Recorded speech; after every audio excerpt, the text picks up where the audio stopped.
نبی کریم صلی اللہ علیہ وسلم نے جب اللہ سے ملاقات کی، یہ واقعہ اپنے بچوں اور والدین کو ضرور سنائیں۔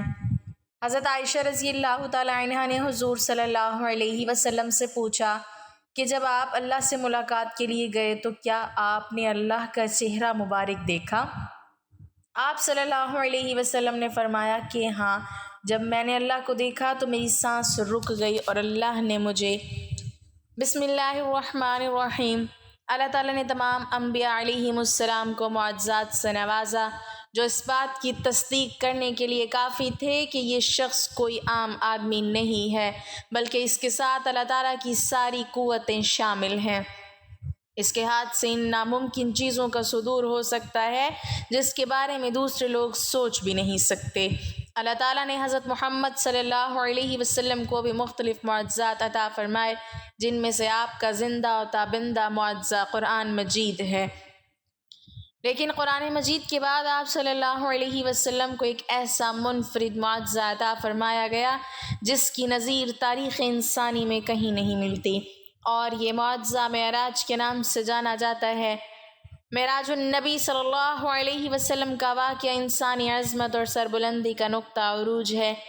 یہ واقعہ نبی کریم صلی اللہ علیہ وسلم کی سیرت کا وہ منفرد ترین واقعہ ہے جسے عقل سے نہیں، ایمان اور عشق کی طاقت سے سمجھا جا سکتا ہے، اس لیے کہ عقل کی پرواز ہمیشہ سے ہی محدود رہی ہے۔ انسان نے جب بھی معجزات کو محض عقل سے سمجھنے کی کوشش کی ہے، اس نے ہمیشہ ہی ٹھوکر کھائی ہے۔ اسراء و معراج کے پورے واقعات پر مادیت عقل ہے، محو تماشائے لب بام ابھی کی کیفیت سے دوچار ہیں، لیکن ایمان و عشق اسے ہمیشہ سے سچ ہی سمجھتے آئے ہیں، اور تا قیامت اس کی صداقت میں اضافہ ہی ہوتا جائے گا۔ معراج کا واقعہ یہ سبق دیتا ہے کہ آسمان کی بلندیاں اور وسعتیں حضرت انسان کی دسترس میں ہیں۔ یہ واقعہ مستقبل کے بارے میں اللہ تعالیٰ کے منصوبوں اور اسلام کی ترویج و اشاعت کا خماس ہے۔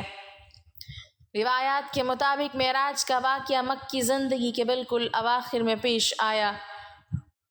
یہ وہ مرحلہ تھا جب مکہ ظلم کی ایک ایسی وادی بن چکا تھا جہاں پر مسلمانوں کے لیے مزید رہنا انتہائی دشوار ہو رہا تھا۔ نبی اکرم صلی اللہ علیہ وسلم کے دو مادی سہارے حضرت ابو طالب اور حضرت خدیجہ الکبریٰ یکے بعد دیگرے انتقال فرما چکے تھے۔ پھر کیا تھا؟ جیسے کفار مکہ نے یہ ایک کا کر لیا ہو کہ وہ نبی اکرم صلی اللہ علیہ وسلم اور اہل ایمان کو ایسی پرتشدد زندگی سے گزاریں گے کہ ان کی طاقت ختم اور ان کی برپا کردہ اسلامی تحریک بے جان ہو جائے گی۔ مکے والوں سے مایوس ہو کر حضور صلی اللہ علیہ وسلم طائف گئے، لیکن وہاں کے باشندوں نے بدسلوکی، بربریت اور ظلم کی وہ داستان رقم کی کہ انسانیت کا سر شرم سے جھک گیا۔ یہ وہ پس منظر تھا جس میں واقعہ معراج پیش آیا، جو اس بات کی طرف اشارہ تھا کہ اے محمد صلی اللہ علیہ وسلم، گھبرانے کی کوئی ضرورت نہیں۔ اگر وقتی طور پر فرش والے آپ کے ساتھ نہیں ہیں تو کوئی بات نہیں ہے، عرش والا تو ہر حال میں آپ کے ساتھ ہے۔ اس کے ساتھ ہی اللہ تعالیٰ کفار مکہ اور سرداران طائف کو یہ بتانا چاہتے تھے کہ اللہ تعالیٰ کی بے پناہ قوت حضرت محمد صلی اللہ علیہ وسلم اور ان کی برپا کردہ تحریک کے ساتھ ہے۔ وہ اللہ جو انہیں ایک رات میں مکہ المکرمہ سے بیت المقدس اور بیت المقدس سے ملا اعلیٰ تک لے جا سکتا ہے، اس کی طاقت کے سامنے تمہاری طاقت ایک رائی کے دانے کے برابر حیثیت نہیں رکھتی۔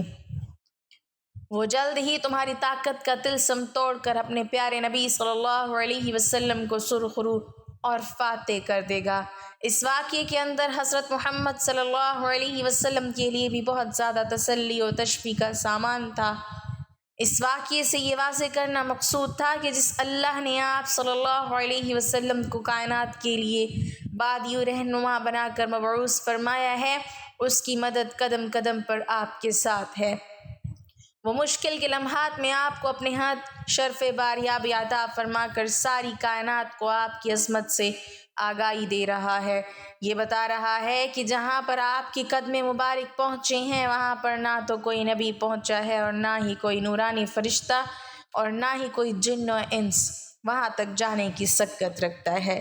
اس واقعے نے حضور صلی اللہ علیہ وسلم کو عملی طور پر امام الانبیاء کے رتبے پر بھی فائز کر دیا، اس لیے کہ معراج ہی کی رات تمام انبیاء علیہم السلام نے آپ صلی اللہ علیہ وسلم کی اقتداء میں نماز ادا کرنے کا شرف حاصل کیا تھا۔ واقعہ معراج کی تفاصیل قرآن مجید کے علاوہ احادیث اور سیرت کی کتابوں میں منقول ہے، لیکن میرے نزدیک اس کے دو پہلو انتہائی اہمیت کے حامل ہیں۔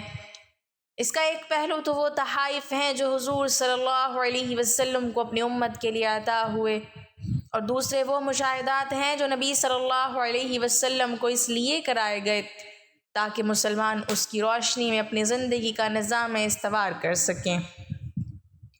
واقعہ معراج کے دوران نبی کریم صلی اللہ علیہ وسلم کے مشاہدات مسلمانوں کے اعمال و افعال کی اصلاح میں بہت زیادہ ممد و معاون ہو سکتے ہیں۔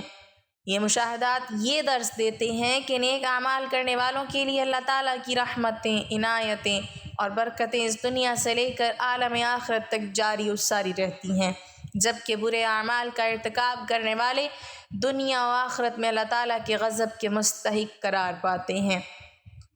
یوں تو حضور صلی اللہ علیہ وسلم کو معراج کی رات بہت زیادہ تحفے عطا ہوئے، لیکن اس امت کے حوالے سے 4 تحفے انتہائی اہمیت کے حامل ہیں۔ ان میں سے پہلا تحفہ اس اعلان کا ہے کہ آپ کی امت میں سے جو شخص بھی توحید الہی پر قائم رہے گا اور اسی پر اس کی موت آئے گی، اللہ تعالیٰ کا وعدہ ہے کہ وہ ضرور اس کی مغفرت فرمائے گا۔ دوسرا تحفہ اس رحمت کے اعلان کا ہے کہ جو بھی نیکی کا ارادہ کرے گا اس کے لیے ایک نیکی لکھ دی جائے گی، اور اگر وہ اس نیکی کو کر لے گا تو اس پر 10 گنا ثواب دیا جائے گا۔ اس کے بالمقابل جو برائی کا ارادہ کرتا ہے اس کے نام اعمال میں کچھ بھی نہیں لکھا جاتا، لیکن اگر وہ برائی کر لیتا ہے تو ایک ہی برائی اس کے نام اعمال میں لکھی جائے گی، اور توبہ کرنے کی صورت میں اسے بھی بخش دیا جائے گا۔ تیسرا تحفہ 50 نمازوں کا ہے جو حضرت موسیٰ علیہ السلام کی بار بار کی تلقین کے بعد، بارگاہ ازدی میں بیشی کے بعد کم ہو کر صرف 5 رہ گئیں، اور چوتھا تحفہ سورہ بقرہ کی آخری آیات کا ہے جو براہ راست حضور صلی اللہ علیہ وسلم پر نازل کی گئیں۔ اگر دیکھا جائے تو یہ چاروں تحفے ایک سے بڑھ کر ایک ہیں۔ توحید پر مبنی زندگی اور اسی پر موت قابل رشک ہونے کے ساتھ ساتھ اللہ تعالیٰ کی ابدی جنت اور اس کی ہمیشہ کی رضا کا باعث ہے۔ نیکی کے ارادے پر ہی اجر اور اسے اختیار کرنے پر ہے انتہا ثواب، اور اس کے بالمقابل برائی پر اتنا ہی گناہ جتنی اس کی مقدار ہے۔ یہ اللہ کے کرم کو وہ شان ہے جس کا کوئی بھی مقابلہ نہیں کر سکتا۔ سورہ بقرہ کی آخری 2 آیات کی شان ہی نرالی ہے کہ وہ بغیر کسی واسطے کے براہ راست عطا ہوئیں، جیسے محب اور اپنے محبوب سے ملاقات کے وقت اسے کوئی نرالا تحفہ پیش کرتا ہے۔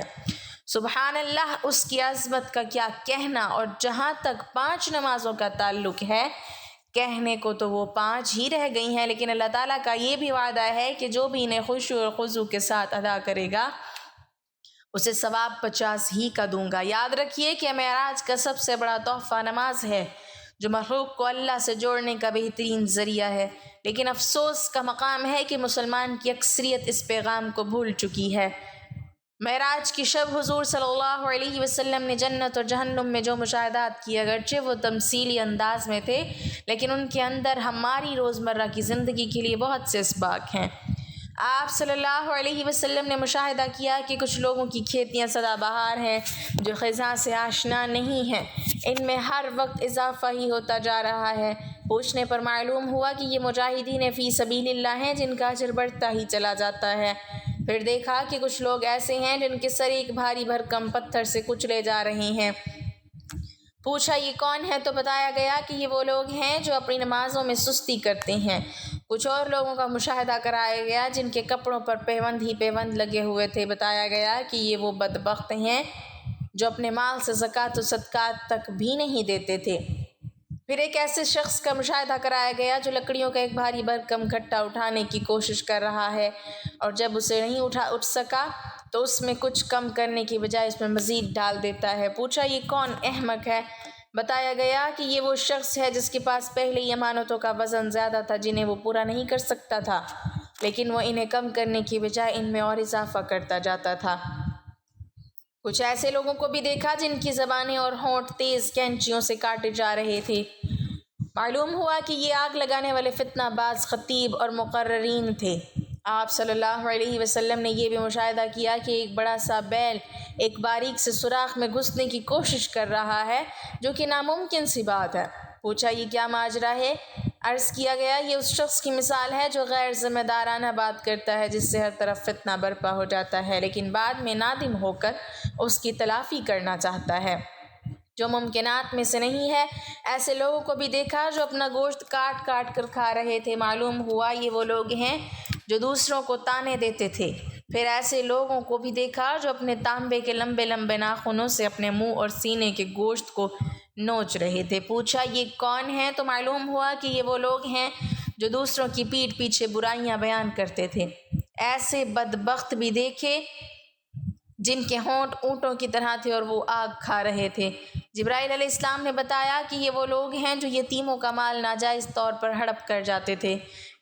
ایسے لوگوں پر بھی گزر ہوا جن کے پیٹوں پر لاتعداد سانپ موجود تھے اور وہ اپنی جگہ سے حرکت بھی نہ کر سکتے تھے۔ ہر گزرنے والا انہیں اپنے پاؤں تلے رونتا تھا، یہ سود کا کاروبار کرنے والے تھے۔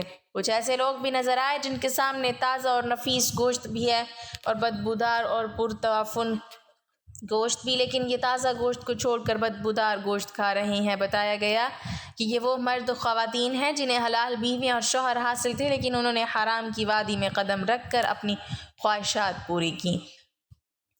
پھر ایسی عورتوں کو بھی دیکھا جنہیں ان کی چھاتیوں کے بل لٹکا دیا گیا۔ بتایا گیا یہ وہ بدبخت عورتیں جنہوں نے اپنے خاوندوں سے ایسے بچے منسوب کر دیے جو ان کے نہیں تھے۔ یہ حقیقت بھی اپنی جگہ اٹل ہے کہ سائنس جس قدرت ترقی کر رہی ہے، اسی انداز سے معراج کے واقعے کی صداقت سامنے آ رہی ہے اور علم و فلسفہ کے ماہرین خالق کائنات کی طاقتوں کو سمجھنے میں آسانیاں محسوس کر رہے ہیں۔ بہت سے مسلمان استفسار کرتے ہیں کہ کیا حضور صلی اللہ علیہ وسلم نے شب معراج کو اللہ تعالیٰ کا دیدار کیا ہے؟ حضور نبی اکرم صلی اللہ علیہ وسلم کا دیدار الہی کرنے کا ثبوت قرآن کریم سے ملتا ہے۔ قرآن کریم کی جس آیت سے رسول اللہ صلی اللہ علیہ وسلم کے دیدار الہی کا انکار کیا جاتا ہے وہ بعض لوگوں کی زبردستی ہے۔ یہی حال حضرت عائشہ صدیقہ رضی اللہ تعالی عنہ کی روایت کا ہے۔ دونوں پر مختصر غور کیا جاتا ہے۔ قرآن و سنت سے جو چیز ثابت ہے وہ ہے دیدار خداوندی اور نفی میں پیش کی جانے والی آیت میں ہے آنکھوں کے ادراک کی نفی۔ حالانکہ دیکھنے اور ادراک میں فرق ہے۔ ارشاد خداوندی ہے نگاہیں اس کا احاطہ نہیں کر سکتی اور وہ سب نگاہوں کا احاطہ کیے ہوئے ہیں اور وہ بڑا باریک بین بڑا باخبر ہے۔ امام رازی رحمہ اللہ اس کی تفسیر میں لکھتے ہیں آیت کا مطلب ہے کہ تمام آنکھیں اس کا ادراک نہیں کر سکتی۔ اس کا فائدہ یہ ہے کہ بعض آنکھیں دیکھ سکتی ہیں۔ دیکھے جانے والی چیز کی جب حد اور انتہا ہو اور دیکھنے والی نظر تمام حدود اطراف اور انتہاؤں کو گھیر لے تو گویا اس نظر نے اس چیز کو گھیر لیا۔ اس دیکھنے کو ادراک کہا جاتا ہے، لیکن جب نظر دیکھی جانے والی چیز کی اطراف کا احاطہ نہ کرے تو اس دیکھنے کا نام ادراک نہیں ہوتا۔ خلاصہ یہ کہ دیکھنا ایک جنس جس کے نیچے دو انواع ہیں، ایک دیکھنا احاطے کے ساتھ اور دوسرا دیکھنا بلا احاطے کیے، اور صرف احاطے والے دیکھنے کو ادراک کہا جاتا ہے۔ بس ادراک کی نفی سے دیکھنے کی ایک قسم کی نفی ثابت ہوئی اور ایک نوع کی نفی سے جنس کی نفی نہیں ہوتی۔ بس اللہ کے ادراک کی نفی سے اللہ کے دیکھنے کی نفی لازم نہیں آتی۔ امام قرطبی فرماتے ہیں ادراک کا مطلب ہے گھیر لینا اور حد کھینچنا۔ جیسے مخلوق دیکھی جا سکتی ہے، اللہ کا دیکھنا ثابت ہے۔ خلاصہ یہ کہ قرآن کی آیت سے اور اسے اور ام المومنین حضرت عائشہ صدیقہ رضی اللہ تعالی عنہ کے قول سے دیدار الہی کی نفی رسول اللہ صلی اللہ علیہ وسلم سے ثابت نہیں ہوتی۔ آیت کا مطلب ہے کہ تمام آنکھیں اس کو نہیں دیکھ سکتی، یا یہ کہ آنکھیں اللہ کا احاطہ نہیں کر سکتی، اور ظاہر ہے کہ دیکھنا اور ہے، احاطہ کرنا اور ہے۔ نتیجہ یہ ہے کہ بعض آنکھیں دنیا میں بھی اللہ کو دیکھ سکتی ہیں، اور یقیناً وہ بعض آنکھیں محمد رسول اللہ صلی اللہ علیہ وسلم ہی کی ہیں۔ حضرت ابن عباس رضی اللہ تعالی عنہ نے فرمایا ہم بنی ہاشم تو کہتے ہیں کہ بے شک محمد صلی اللہ علیہ وسلم نے اپنے رب کو 2 بار دیکھا ہے۔ پھر اس ابن عباس رضی اللہ تعالی عنہ نے فرمایا کیا تمہیں اس پر تعجب ہے کہ دوستی ابراہیم علیہ السلام کے لیے، کلام موسیٰ علیہ السلام کے لیے اور دیدار الہی محمد صلی اللہ علیہ وسلم کے لیے ثابت ہے؟ اس پر حضرت کعب نے کہا اللہ اکبر، یہاں تک کہ پہاڑ گونج اٹھے۔ امام عبدالرزاق نے بیان کیا حسن بصری اللہ کی قسم اٹھا کر کہتے ہیں بے شک محمد صلی اللہ علیہ وسلم نے اپنے رب کو دیکھا ہے۔ مروان نے حضرت ابو ہریرہ رضی اللہ تعالیٰ عنہ سے پوچھا کیا محمد صلی اللہ علیہ وسلم نے اپنے رب کو دیکھا؟ انہوں نے فرمایا ہاں۔ حضرت امام احمد بن حنبل رضی اللہ تعالیٰ عنہ نے فرمایا حضور نبی اکرم صلی اللہ علیہ وسلم نے آنکھوں سے اللہ کو دیکھا یہاں تک کہ ان کا سانس بند ہو گیا۔ اللہ تعالیٰ سے دعا ہے کہ وہ ہمیں اس معجزے کی برکات سے فیض یاب ہونے کی توفیق عطا فرمائے، آمین۔ ناظرین کمنٹ باکس میں اللہ تعالیٰ کے 99 ناموں میں سے ایک نام ضرور ٹائپ کریں۔